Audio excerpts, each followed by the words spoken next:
잠깐! 영상에 대한 질문 또는 이 마케터를 더 알고 싶다. 더보기란 혹은 고정 댓글 참고해주세요.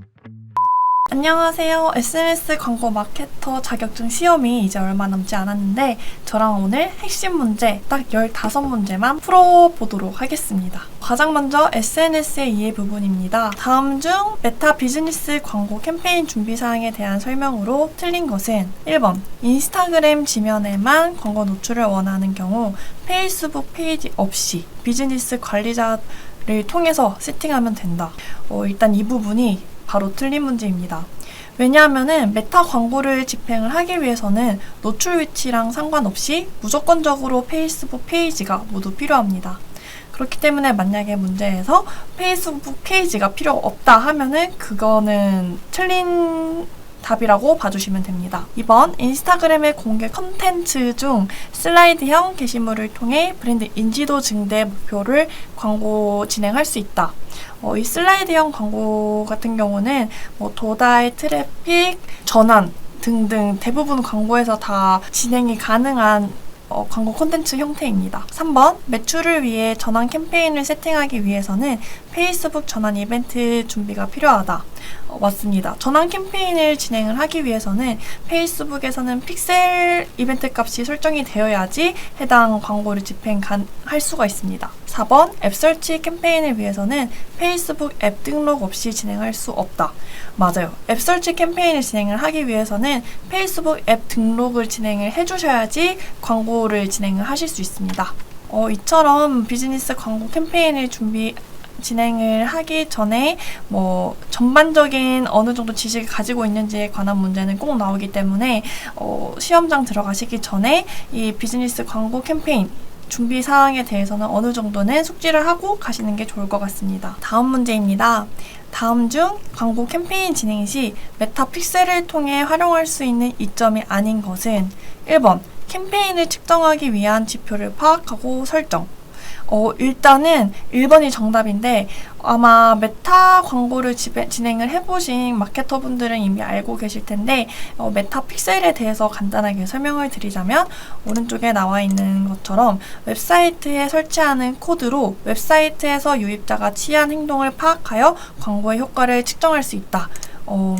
이처럼 이 웹사이트에 설치하는 코드를 넣어야지만 장바구니 담기나 구매 전환이 얼마나 됐는지 등등 내가 원하는 전환 이벤트 값을 확인을 하실 수 있습니다. 그렇기 때문에 1번 같은 경우는 캠페인을 측정하기 위한 지표를 파악하고 설정의 부분은 캠페인을 측정한다는 부분이 맞지가 않다고 봐주시면 돼요. 왜냐면은 메타픽셀은 웹사이트에 설치를 하는 코드이기 때문에 이를 통해서 캠페인을 측정을 할 수 있다. 그리고 지표를 파악하고 설정. 이 부분은 조금 다른 말인 것 같습니다. 2번 광고를 노출하기에 알맞은 타겟을 생성.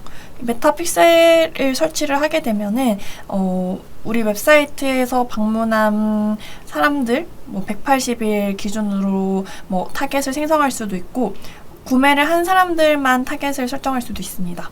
그리고 3번 캠페인을 통해 유입된 사용자의 행동 분석. 이것도 내 캠페인을 통해서 누가 구매를 했는지 장바구니를 얼마나 담았는지 이러한 것을 확인을 하실 수 있습니다. 4번 광고 전환 최적화를 통한 성과 증대. 맞아요. 사실 픽셀을 설치를 하는데 목적이 해당 4번이라고 보실 수 있습니다. 그렇기 때문에 정답은 1번입니다. 메타 비즈니스에서 지원하는 광고 형식에 대한 설명이 적합하지 않은 것을 고르시오. 1번 뉴스피드 또는 인스타그램 피드는 정사각형 이미지와 4:5 비율의 동영상이 적합하다. 2번 스토리는 인터랙티브 요소나 스티커 등을 활용하여 참여를 유도할 수 있다. 3번 인스트림 동영상은 버티컬 영상이 적합하다. 4번 메신저의 홍보 메시지는 모바일 전용이며 1.91:1 또는 16:9 이미지가 효과적이다. 일단은 정답은 4번입니다. 인스트림 동영상 광고 같은 경우는 이 광고에 포함된 동영상을 표시를 하기 위해서는 가로 방향의 16:9 비율이 적절합니다. 그렇기 때문에 이 버티컬 영상이 적합하다라는 부분은 틀린 부분이고요. 이 스토리 같은 경우가 버티컬 영상이 적합하다고 보실 수 있습니다. 스토리는 세로 방향의 9:16 이 사이즈가 적합한 사이즈입니다. 왜냐면 저희가 스토리를 보실 때도 이런 식으로 좀 직사각형으로 되어 있잖아요. 그렇기 때문에 인스트림은 가로 방향, 스토리는 세로 방향 이렇게 외워주시면 될 것 같습니다. 다음 문제 넘어가도록 할게요. 16번. 다음 중 페이스북 비즈니스 광고와 머신러닝을 설명하는 내용 중 가장 적합한 것은 1번. 머신러닝으로 입찰 구매와 미디어 플래닝 등을 모두 처리할 수 있다. 2번. 머신러닝은 알고리즘과 예측 분석을 통해 최적의 입찰가로 적합한 타겟을 찾는다. 3번. 머신러닝은 클라이언트 비즈니스의 목표를 캠페인 목표에 맞게 자동으로 설정해준다. 4번. 위 세 가지 모두 적합하지 않다. 이것도 메타 머신러닝이 무엇인지에 대해서 알고 계셔야 되는데 이 메타 머신러닝 아마 한 번씩은 다들 들어보셨을 거예요. 광고를 누구에게, 어디에, 언제 노출을 해야 더 성과가 좋을지를 판단하는 기간이 바로 이 머신러닝 기간입니다. 즉 전환 가능성이 있는 페이스북 사용자에게 타겟팅을 하기 위한 최적화 단계인데요. 페이스북 같은 경우는 이 머신러닝이 굉장히 잘 되어 있기 때문에 이 머신러닝 기간 중에는 최대한 광고의 수정을 금하라 라고 페이스북 측에서도 말을 해주고 있고요. 일단 1번 같은 경우는 머신러닝은 입찰 구매와 미디어 플래닝 등을 모두 처리할 수 있다. 사실 머신러닝의 정의를 아신다면 이건 당연히 정답이 아닌 거 아실 것 같습니다. 한 번 더 봐주시면 될 것 같아요. 2번. 머신러닝은 알고리즘과 예측 분석을 통해 최적의 입찰가로 적합한 타겟을 찾는다. 요 말을 좀 더 축약을 하면 이렇게 된다고 보실 수 있죠. 3번. 머신러닝은 클라이언트 비즈니스의 목표와 요 자동으로 설정해서 요거는 틀린 말입니다. 정답은 2번. 다음 중 메타에서 성과 측정을 위해 제공하는 데이터 소스 및 기능이 아닌 것은 일단은 요 단어들 좀 생소하실 수도 있을 것 같아요. 그래서 제가 하나하나 말씀을 드려보도록 하겠습니다. 일단 메타 픽셀 같은 경우는 웹사이트에 설치를 하여 광고 성과 측정 및 최적화를 하기 위한 코드 조각이고요. 메타픽셀은 우리가 이때도 이미 봤죠? 그래서 이제는 알고 계실 부분이라고 생각해요.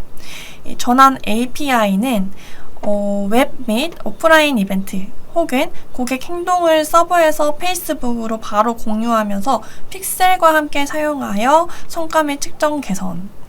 이 전환 API 같은 경우는 다시 한번 제가 설명을 드려보자면 API를 통해서 얻은 데이터 같은 경우는 픽셀에 비해서 연결 문제나 광고 차단 프로그램으로 인한 영향을 덜 받고요.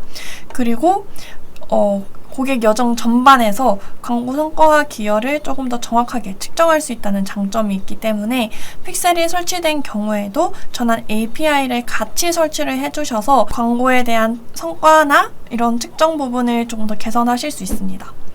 다음으로 메타 SDK입니다. 앱에서 취하는 행동 파악, 측정하는 분석 도구고요.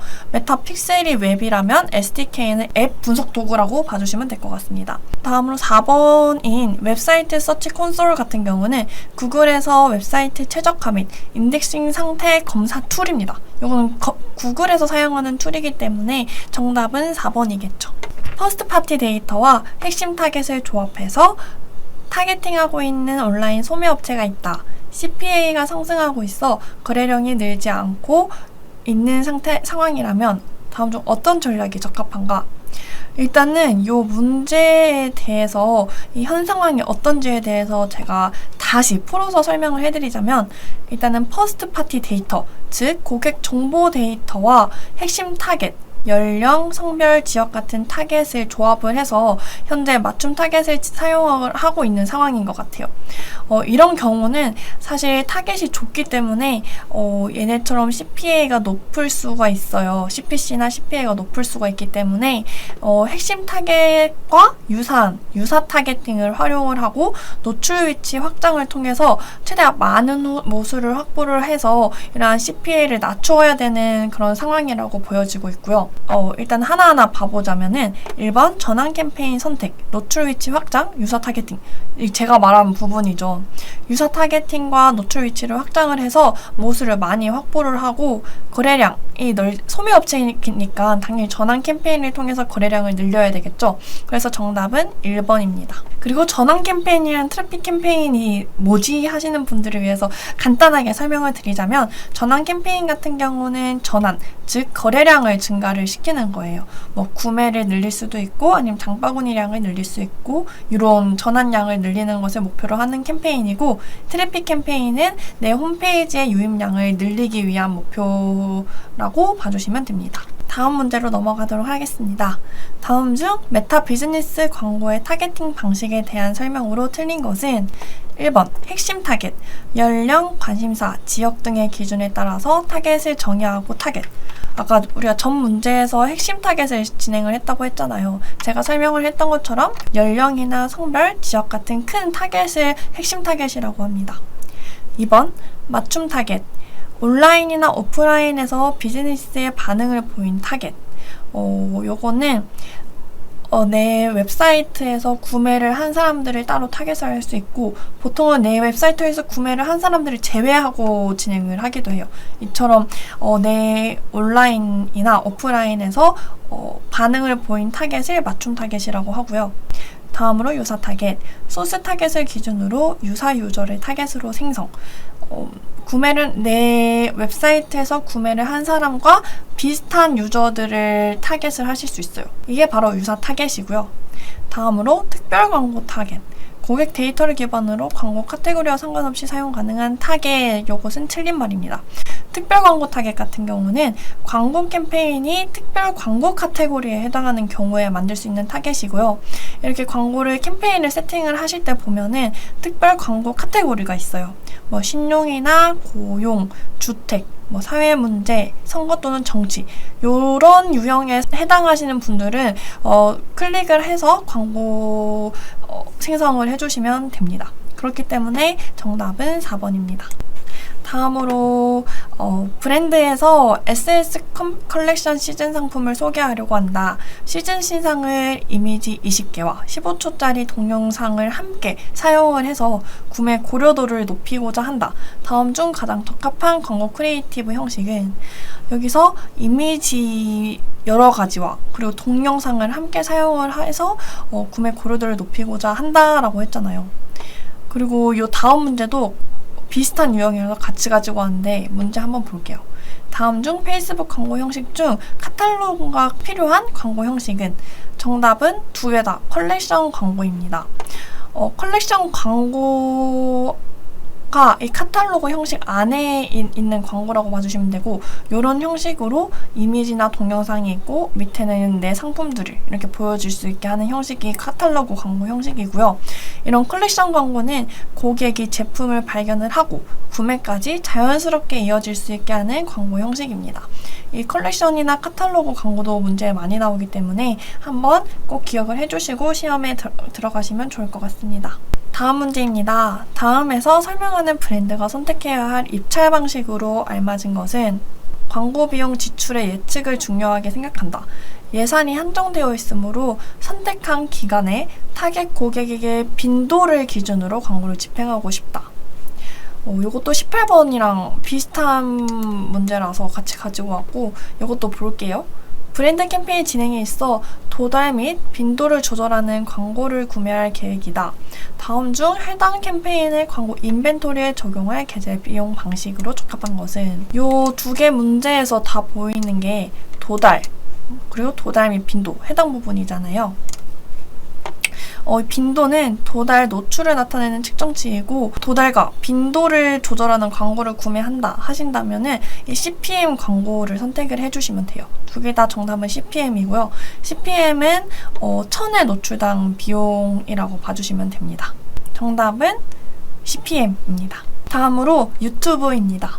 요것도 비디오 리마케팅에 관련된 문제가 많이 나왔었기 때문에 문제 하나하나씩 한번 봐보도록 할게요. 다음 중 비디오 리마케팅에 대한 설명으로 옳은 것은 비디오 리마케팅을 위해서는 태그를 굳이 심으실 필요가 없습니다. 2번 영상이 업로드된 유튜브 계정과 유튜브 동영상 광고를 진행할 구글 애즈 계정을 서로 연동을 해야 된다. 맞습니다. 광고를 진행을 하실 유튜브 계정이랑 유튜브 구글 애즈 계정을 서로 연동을 해야지만 광고 집행이 가능합니다. 시청자 목록은 최대 365일까지 보관할 수 있다. 아니에요. 최대 시청자 데이터 보관 가능 기간은 540일입니다. 4번, 비디오 리마케팅 적용 시 입찰가가 할증이 된다. 입찰가는 따로 할증이 되지 않기 때문에 정답은 2번입니다. 채널 소유주와 구글 애즈 계정 소유주가 서로 다른 경우가 있기 때문에 상호 간에 허락하는 해당 절차는 무조건적으로 필요해요. 40번, 다음 중 비디오 리마케팅과 관련하여 잘못 설명한 것은 1번, 한 개의 유튜브 채널에 여러 개의 구글 애즈 계정을 연동할 수 있다. 맞습니다. 2번, 비디오 리마케팅으로 생성한 목록은 GDN 광고로도 활용이 가능하다. 비디오 리마케팅에 대해서 한 번 더 설명을 드리자면 내 영상을 시청을 했었던 유저나 유튜브 채널에 방문을 했었던 유저에 대한 데이터를 수집을 해서 해당 분들을 대상으로 다시 한번 광고를 보여주는 광고를 이 비디오 리마케팅이라고 보시면 됩니다.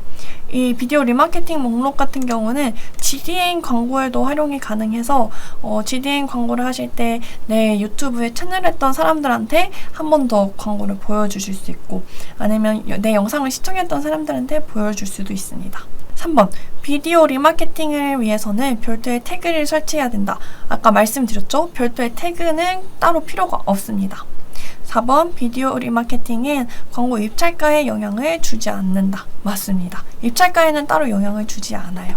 정답은 3번입니다. 다음 중 유튜브 최초 건너뛰기가 가능한 동영상 광고로 조회 가능성이 높은 시청자에게 광고를 게재하는 방식의 광고 상품은 무엇인가? 유튜브 광고를 진행을 해보시지 않으신 분들은 요 4가지 모두 생소하실 수도 있기 때문에 제가 하나하나 설명드리면서 진행해 보도록 하겠습니다. 트루브 인스트림 같은 경우는 지금은 건너뛸 수 있는 광고로 명칭이 바뀌었고 광고가 시작이 되면은 5초간 노출을 하고 나서 건너뛰기 버튼이 등장합니다. 이 스킵 광고 아시죠? 그 스킵 광고를 트루브 인스트림이라고 봐주시면 됩니다. 2번 범퍼헤드, 광고 노출 시간 6초 이내로 건너뛰기가 없는 광고입니다. 3번 트루브 비디오 디스커버리, 최근에 해당 이 비디오 디스커버리도 인피드 광고로 명칭이 변경이 되었고요.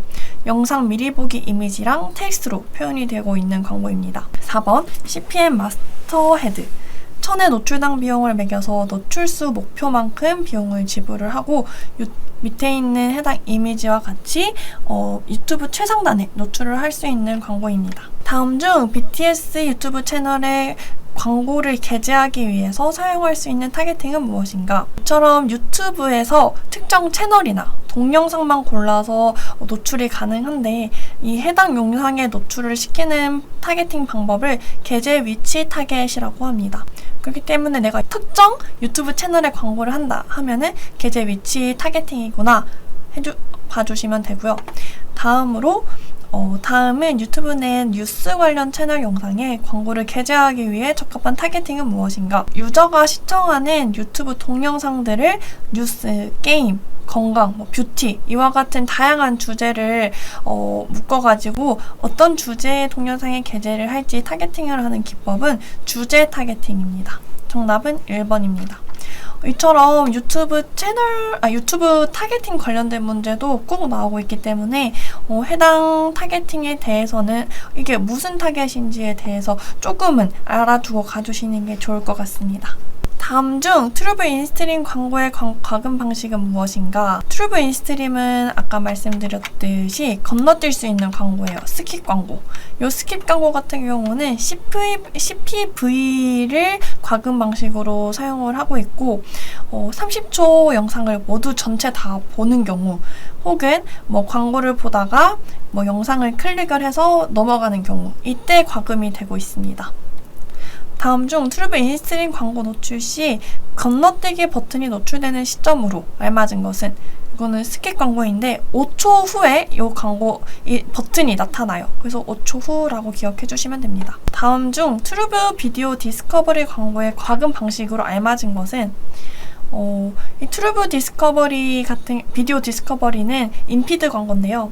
인피드 광고는 그 명칭 그대로 유튜브에서 피드 내에서 광고가 있는 형식이에요. 이렇게 제가 예시를 가지고 왔는데 요거는 뭐 썸네일을 클릭을 한다든지 여기 있는 텍스트를 클릭한다든지 이때 과금이 되는 방식입니다. 56번 다음 중 범퍼헤드의 작동 방식으로 틀린 것은 범퍼헤드는 최대 6초에 건너뛸 수 없는 동영상 광고이고요. 범퍼헤드 집행 시에는 영상 조회수가 증가하지 않습니다. 이렇게 범퍼헤드처럼 건너뛸 수 없는 광고 같은 경우는 조회수가 따로 집계가 되지 않는다. 요 부분도 기억을 해두시면 좋을 것 같습니다. 3번 입찰 방식으로 CPM 또는 CPC를 선택을 가능하다. 범퍼헤드는 CPM을 사용을 하고 있고요. 1000회 노출당 비용입니다. 4번 효과적인 인지도 및 도달 확대 등의 목표 달성이 가능하다.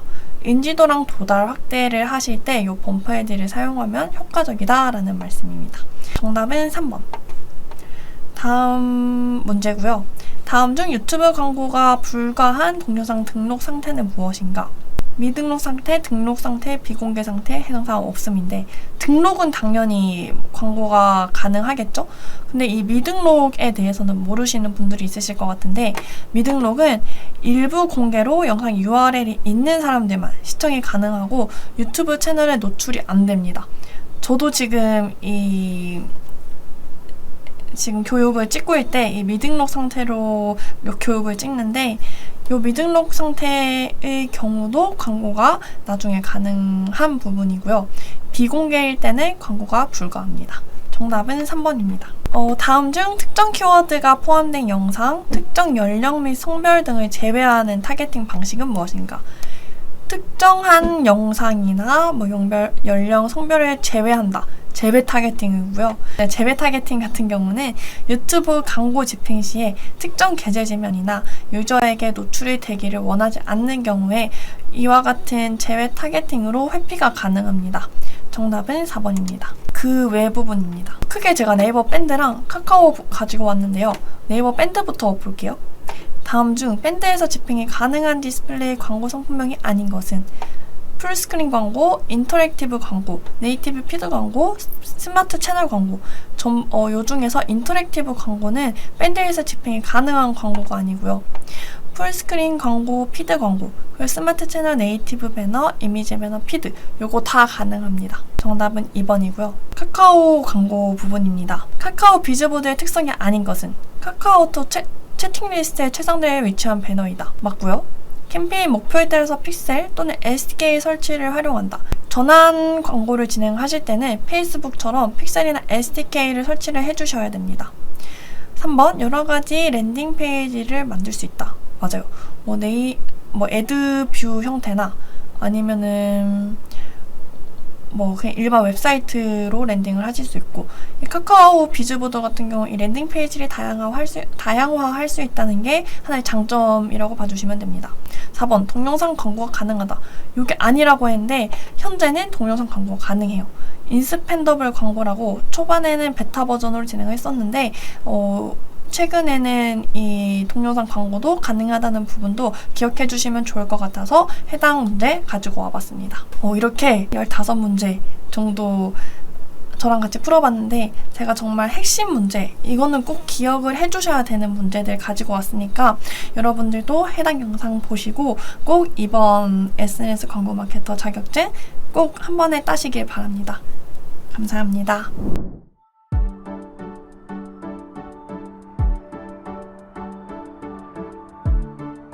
구독과 좋아요는 컨텐츠 제작에 힘이 됩니다.